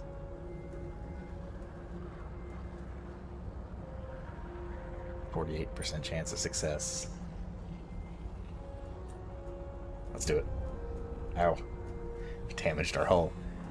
The well winds drag insistently as you descend. You lurch forward and your driver curses. The pistons thunder in resistance. The boiler roars. The mouth of the well blooms both before you, black as a schoolroom ink. It fills your windscreen. In desperation, your driver drops you precipitously. You strike the ice while there's still ice to strike, and grind to a battered halt. When you emerge from your engine, the winds push at you like a schoolyard bully. The cold bites beyond the lip of black permafrost. The well mouth gapes wide enough to swallow worlds. Away from the edge, a cluster of hexagonal cave mouths perforate an icy cliff face. The yellow eyes of devils gleam inside them. Oh, of course there's devils here. Whatever it is, the devils would like it gone.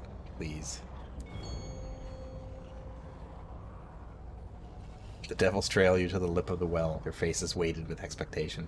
Something is yowling plaintively from the abyss. Something mortal and odiously off-key.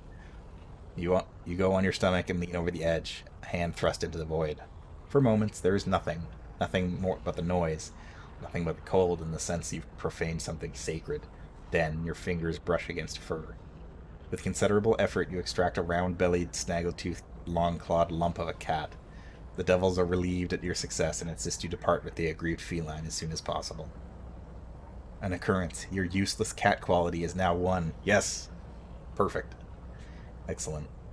The game now resembles a real life.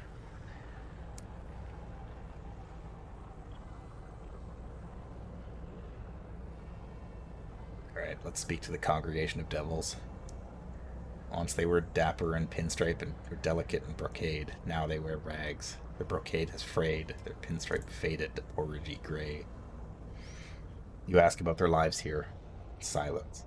When you persist, one steps forward and opens his mouth as wide as he can. Plainsong emerges, sweet with a sonorous drone. The devil's lips and tongue aren't moving. The song is coming from deeper in his throat. You stand on tiptoes. The devil leans obligingly forward. You peer past his tongue, his tonsils, his gullet, and see a large compound eye, insectoid, iridescent, peering back at you from his chest cavity. The devil steps back. That is all for now, it seems. Well, that's terrifying. A large fragment of skyrock has fallen here. Approach the stone idol. A shapeless idol looms over you. Someone has scratched jagged teeth around each of its holes, transforming them into many, many mouths. A heavy hook is affixed into the stone, just higher than you can reach, while at the base of the idol 2 depressions have been dug into the ice. The first holds a knout with hooks knotted in its thongs. The second holds a buckled strap of something like leather. Enact the rite of the brack. Around the second depression, someone has cut the words "hang" and "give voice" into the ice. You can guess what it is you must do. This increases your hearts at a cost of your iron and mirrors. Huh. I don't think I want that. Because iron and... my mirrors are already pretty low. My iron is, I think, my highest stat. So... hearts... whatever. Let's get out of here. Approach the bandstand. The journey to the bandstand is bleak and exposed. The well awaits on either side. If you look down, you imagine movement in its calignous depth. A temptation wells in you to fling yourself from the ice into the abysm? Never heard that word before. You avert your eyes swiftly. The thing in the well begins to howl, and the winds scurry in search of kinder spaces. It is a hollow, keening sound, the distress of something that it can't believe it still has more to lose. The ice groans miserably. Watch a well song. The devils struggle out in the wasted finery, out onto the teeth of the wind. In a trudging line, they make their way to the bandstand.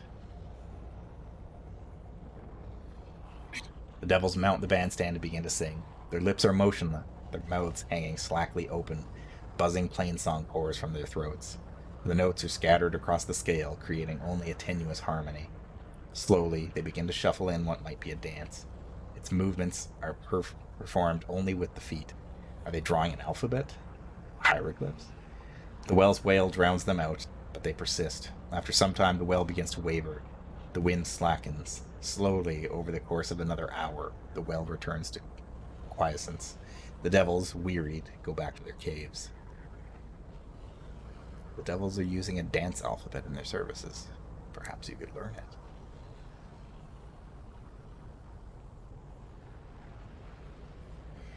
I need more stuff in order to do that. Let's investigate the bandstand. It's made from cast iron, modestly curlicued and pitted by the harsh weather. You find the manufacturer's mark and date. The components were wrought in the promised days, just after London arrived in the heavens. While inspecting it, you feel the weight of the numberless fathoms below you. They pull at you. Perhaps, as a child, you dropped a stone down a less terrible well. Perhaps you listened for the sound of it striking the bottom. Now you imagine yourself as that stone, falling and falling. This place is cursed. Let's get out of here. You return to your locomotive, do battle the winds, and return to the sky.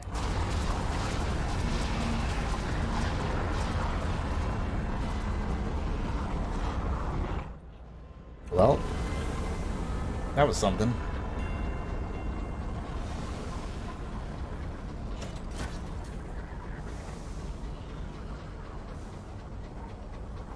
Man, just when I think things can't really get any weirder in Albion, and they gotta throw something like that at me. I kind of expected the home of London to be not as weird, but boy, am I getting proved wrong. Just left, right, and center.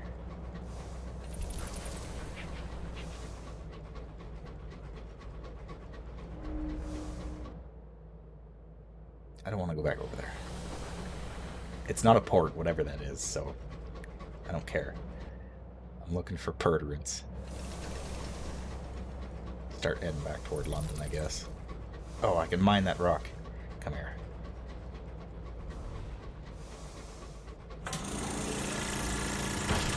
Ow.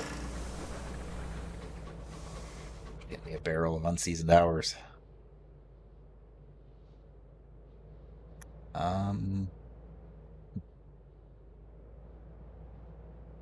Wonder if there's going to be anything in this section here, or if everything's going to be... Okay, well, I have been spoiled. At least I know Perturance is on the outside ring, so Perturance is probably out here somewhere. But I think I'm going to go explore here and then make my way back to London.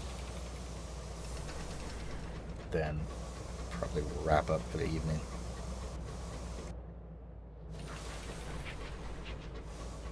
Hopefully there's something in here that's a little less horrifying than a hole in the world. Or a sun that drives people insane when they look at it.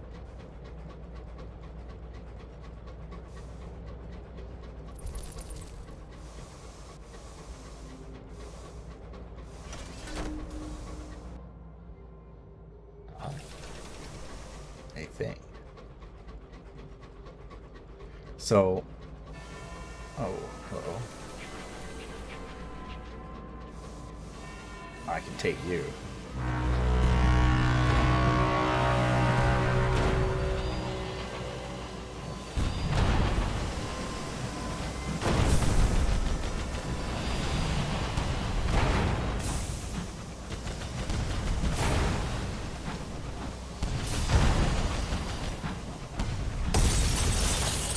It's got a very quick recharge time on that that weapon that they've got.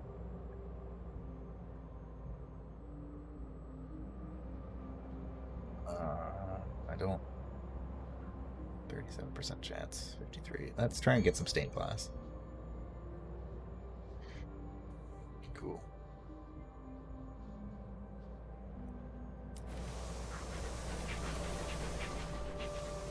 Shove that into my storage until I need it. Or to sell it, I suppose. We're actually doing really well on money. We made a lot of money in in the stream today through accidents more than anything. Of course, I require a save, which I don't have. What else has it found? What did it find? I guess it just found the thing that I was just at.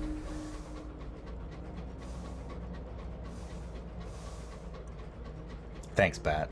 That's not very useful, but you do your best, I guess.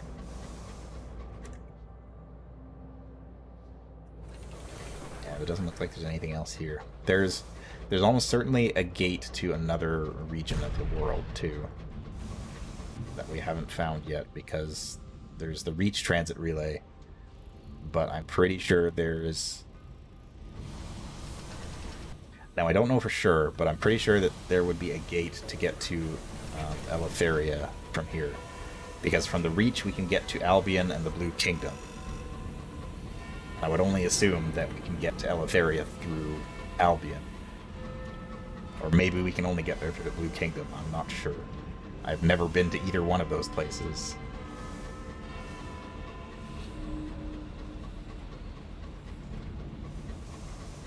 Throne of Hours. Everyone wave at the Queen on our way by.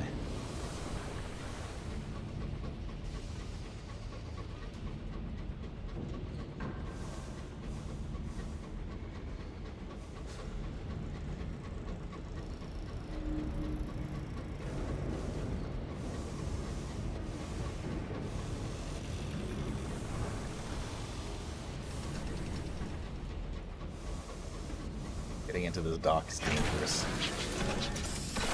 Lots of tight corners. Let's go here first and repair our locomotive. Repair 10 hull for 30 sovereigns. Yeah, that's probably good enough. You don't need to get crazy about it. I don't even think I have any port reports to turn in, because I didn't. Did I find anywhere? No, I did. Okay, sure.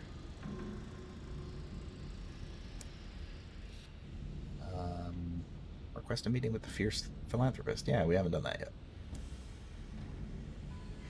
Oh, goodness. You call it the fierce philanthropist's tall, stately house. Her secretary is a slight man with a drooping lip. He jumps up when you present your ticket and ushers you into his employer's study. She sits tall in her chair, a sherry bottle to one side, her papers to the other. She pours you a glass. Please, have a seat. Her voice has a hint of Midland's melancholy. Inquire into Newline's secretive work. There is no line, the philanthropist taps a nail on her mahogany desk. Only the idea of one. We have conductors operating throughout the Empire and reporting to me. I'll point you to one of them, and they'll tell you where you need to go. Assuming, of course, you're ready to be responsible for another's freedom. Let's do it. How can I help? The fierce philanthropist gives you a nod. We don't handle that side of the business here, of course. Too dangerous for our other affairs. Speak to our man at the yards. She directs you to a firebrand conductor. Use the passphrase, bread for blood. I'm now a confidant of the New Street line.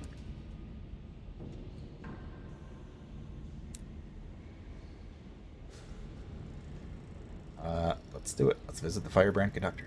He meets you in a smoky station pub. The conductor is an itchy-fingered, studious young man, blazing with revolutionary zeal inside his oversized scarf. We'll free them one by one if we have to. It's a good job the clientele is raucous and utterly uninterested in your conversation. Let's do it. Smuggle a passenger. Firebrand conductor flips through his notebook. The lady makes the arrangements through her network. Let's see. Yes, pick up from here, deliver there. Come back to me, and I'm sure I'll have another who needs your help. His mouth tightens. There's always more. We need to collect a passenger from Eagle's Empyrean, which I don't know where that is, and deliver them to New Winchester. Okay. Well, that's something to keep in mind. Okay, first things first, the bank. Put this weapon away. Put these hours away, too. And the stained glass. Restock. On supplies and fuel.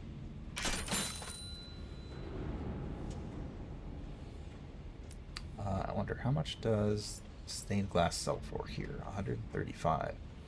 It's not bad. I'll hold on to it now, just in case. We're good on money, so I'm not too worried about selling that kind of stuff.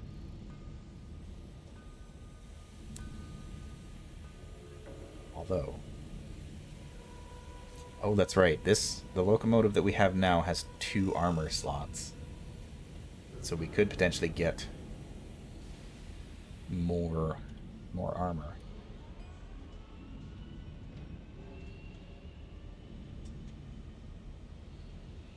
Frantic burst of speed for captains with courage to engage it. Interesting.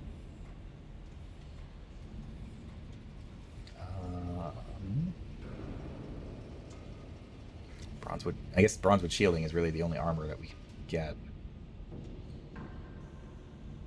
Although we can get another one from the upgrade system in that other port that we found earlier. So it might be worth doing that.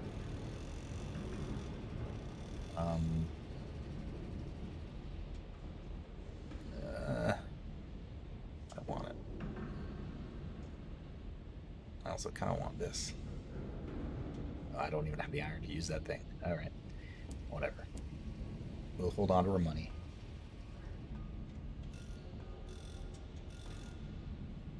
I want the fancy train.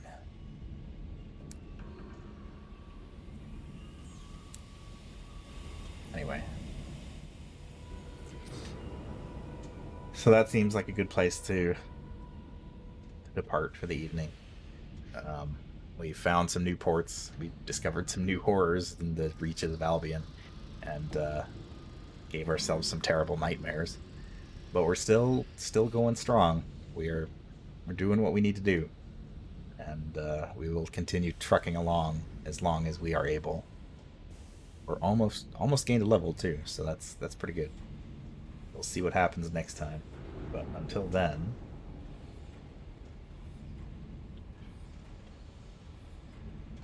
I almost transitioned to the pizza time splash screen, which is not relevant.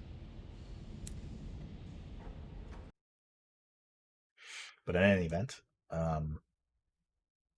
if you enjoyed my content, There's all of these other lovely people who stream within the same group. We cross over each other's streams all the time, so they all have their own schedules. There's always stuff going on, so please feel free to check them out and give them a listen right now. V Drops is hosting Art Soup, so I know there's not really that many people here, but we're gonna go ahead and raid them and see what they're up to for the evening. Yeah, that was Sunless Skies. I should be back next week, next Sunday, with some more. I should also be back Tuesday with something. I'm not entirely sure yet. It might be more Pulsar with the gang. We're pretty close to actually getting 4 data fragments, which would technically end the game. So, or at least potentially end the game. We don't really know what will happen when we get the 4th one, but so that might be Tuesday. Might be something else then as well. And then I may be streaming another day in here somewhere too, possibly Friday. We'll see. But I will keep everybody posted. Check out my Twitter down below for all updates. And yeah, we'll go from there. So I thank everyone for watching. I thank you for joining me on another journey through the horrifying abyss. And I will see you next time.